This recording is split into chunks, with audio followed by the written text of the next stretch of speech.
राधे राधे मेरी YouTube family.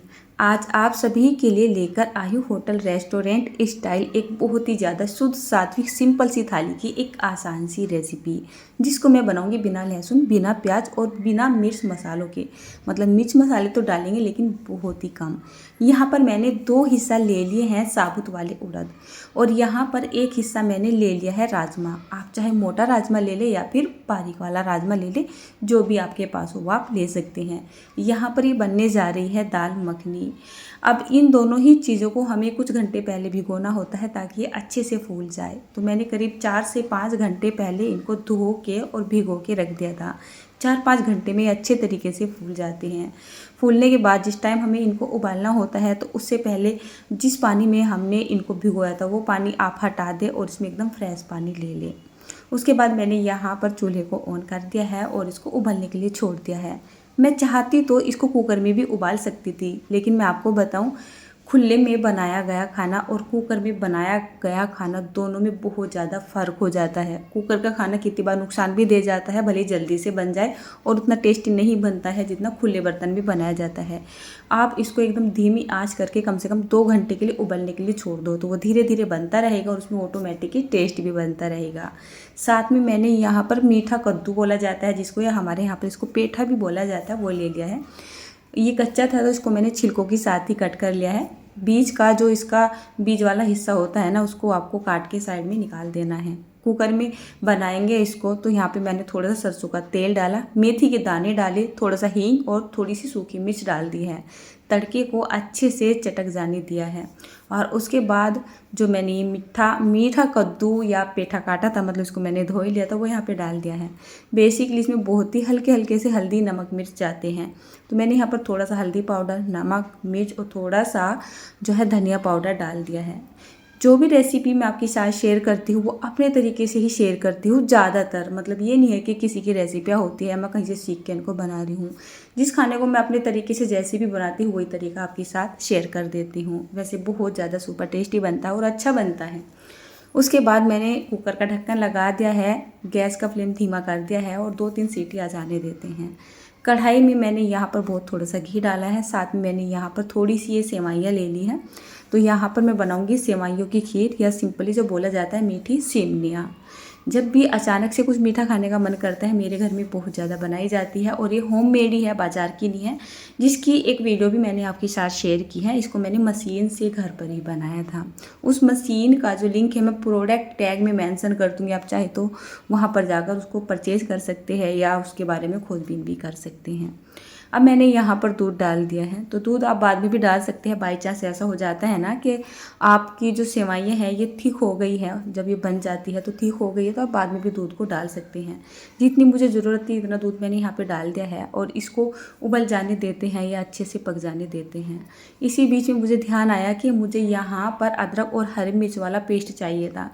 पता नहीं मेरे यहाँ पर ही ऐसा है या सभी जगह ऐसा है, जब भी मुझे ज़रूरत होती है ना लाइट की, कि यहाँ पर लाइट मुझे नहीं मिलती है, तो मुझे यहाँ पर अदरक और हरी मिर्च वाला पेस्ट चाहिए था, साथ ही साथ टमाटर की प्यूरी चाहिए थी। तो दोनों ही काम के लिए यहाँ पर बिजली अवेलेबल नहीं थी, तो मैंने यहाँ पर छोटे वाला कद्दूकस ला रखा है जिसमें मैंने थोड़ा सा अदरक घिस लिया है, साथ में हरी मिर्च को भी घिस लिया है, तो दरदरा दोनों का पेस्ट मिल जाएगा। और साथ ही साथ जो टमाटर है ना उनको भी उसी में कद्दूकस कर लेती हूँ। इसमें देखिए यहाँ पर उबाला सा आना शुरू हो चुका है और ये इतनी बारीक सेवइयाँ हैं, मतलब ये इतनी जल्दी से तैयार होने वाली सेवइयाँ है। जैसे दूध में उबाल आता है ये ऑटोमेटिक ही बन जाती है। मीठे के तौर पे मैंने यहाँ पर चीनी डाल दी है, आप अपने हिसाब से मीठा डाल सकते हैं। उसके बाद थोड़े से ड्राई नट्स, काजू बादाम पिस्ता वगैरह डाल दिए हैं और इसको एक बार फिर से उबल से जाने देते हैं। मतलब जो हमने यहाँ पर चीनी डाली है ना वो भी इसमें अच्छे से घुल सी जानी चाहिए और पक सी जानी चाहिए। तो चीनी अच्छे से घुल चुकी है और पक भी चुकी है और यहाँ पर जो हमारी ये मीठी सेवइयाँ हैं बनकर बिल्कुल तैयार हो चुकी है।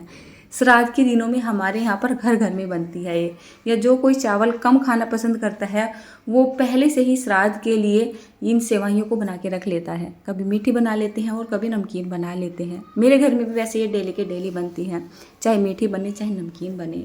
यहाँ पर देखिए जो साबुत उड़द थे और जो हमारा राजमा था ना, तो इसको पकते पकते कम से कम 1 से 1.5 घंटे का टाइम तो लग ही गया था। एकदम धीमी आंच करके इसको पकाया था। पानी देखिए एकदम ख़त्म सा हो चुका है।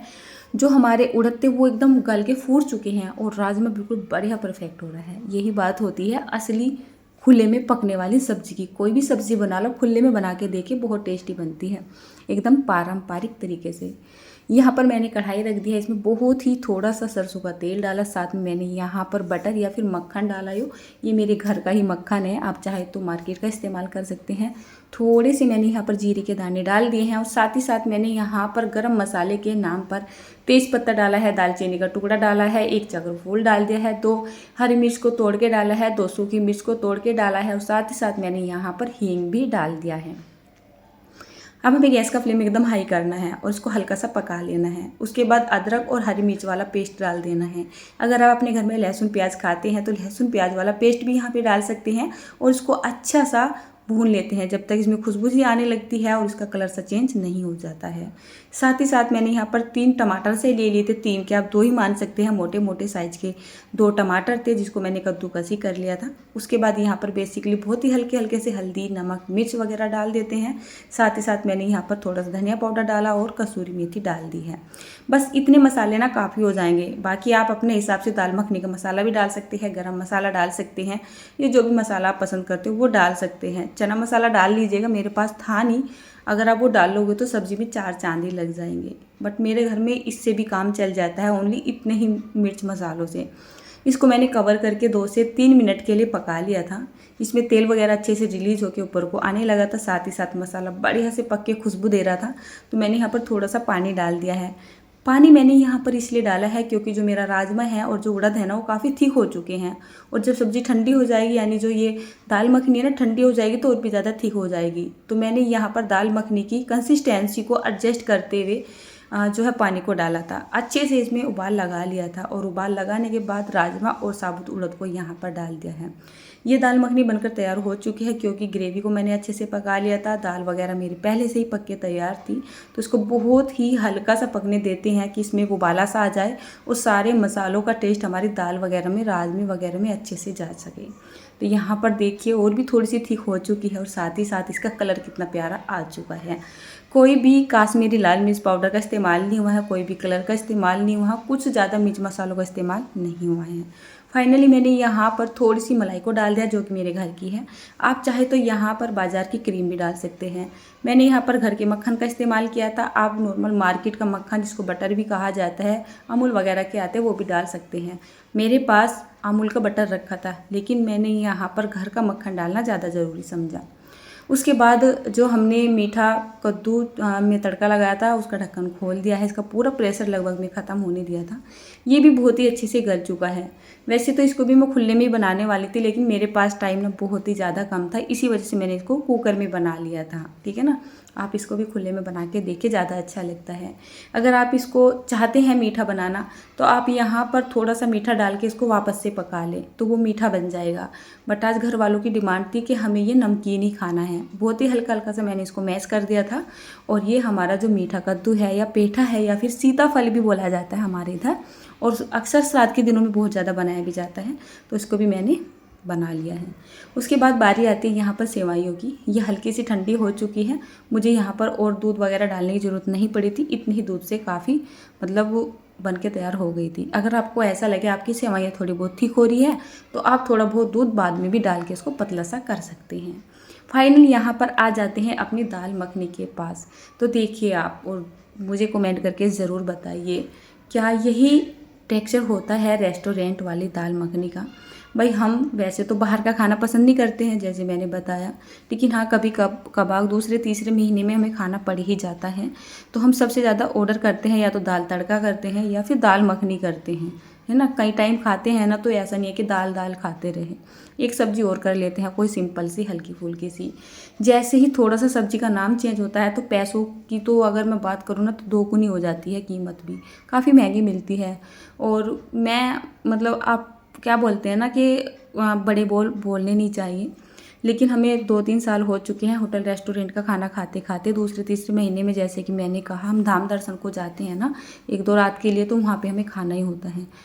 मुझे किसी भी होटल का, किसी भी रेस्टोरेंट का खाना अच्छा नहीं लगा है या मेरा मन नहीं करता है खाने का, क्योंकि हमें पहले से आदत है, बचपन से हम बाहर का खाना नहीं खाते थे। भले ही पैसों की तंगी के चलते हुए, या पहले ऐसा कुछ नहीं था कि हाँ बाहर का खाना खाना है। आजकल तो लगभग में बहुत लोग खाना पसंद करते हैं। कभी कभी तो नॉर्मली घर में भी नहीं बनाते हैं कि चलते हैं बाहर ही खा के आएंगे, बट मेरे घर में कभी नहीं खाया जाता है। हम स्पेशली मतलब मेरे घर में बच्चे भी नहीं बोलते हैं कि मम्मी आज खाना ना बनाओ और हम चलिए बाहर चलते हैं खाना खाने के लिए। ऐसा नहीं है कि हम खा नहीं सकते हैं, खा सकते हैं। ऐसा नहीं है कि हमारे यहाँ ऑप्शन नहीं है, बहुत ऑप्शन है। आप जाओ दिन में कितनी भी बार अलग अलग होटल पे खाना खा लो, बहुत आसानी से मिल जाएगा। लेकिन मुझे बिल्कुल भी पसंद नहीं है और ना ही मेरी पूरी फैमिली को बिल्कुल भी पसंद है। तो एकदम बिना लहसुन बिना प्याज, बहुत ही कम मिर्च मसालों से सुपर टेस्टी हेल्दी सात्विक थाली बनकर तैयार हो जाती है। आज मैंने इसमें पूरियाँ बना दी है। मैंने सोचा दाल मखनी बन रही है, साथ में पेठे की सब्ज़ी बन रही है, तो इसके साथ पूरियाँ बना लेती हूँ। नहीं तो मेरा पूरा पूरा प्लान था कि मैं यहाँ पर सिंपली चपातियाँ बनाऊँगी। फिर बच्चे बोलने लगे मम्मी आज पेठे की सब्ज़ी बन रही है और साथ में दाल मखनी बन रही है, तो आज सारी पूरियाँ ही बना लो। साथ में मैंने यहाँ पर थोड़े से चावल ही बना लिए थे। तो होता क्या है, साथ में मैं चावल इसलिए बनाती हूँ जब भी कोई पकवान बनाती हूँ कि पेट भर के हम चावल खा लेते हैं और बाद में थोड़े से टेस्ट के हिसाब से पूरियाँ खा लेते हैं। इसी वजह से मैं चावल बना लेती हूँ। तो ये रही हमारी एकदम शुद्ध सात्विक बहुत ही बढ़िया थाली, है कि नहीं? बिल्कुल होटल और रेस्टोरेंट के जैसी या फिर उससे बहुत ही ज़्यादा अच्छी। कुछ लोग बोल देते हैं कि बोलती तो ऐसे है कि होटल रेस्टोरेंट से अच्छा खाना घर पे बना सकती है। कभी खा के देखा है? तो मैं नहीं चाहती हूँ मुझे कभी खाना पड़े। मुझे बिल्कुल भी पसंद नहीं है होटल में खाना।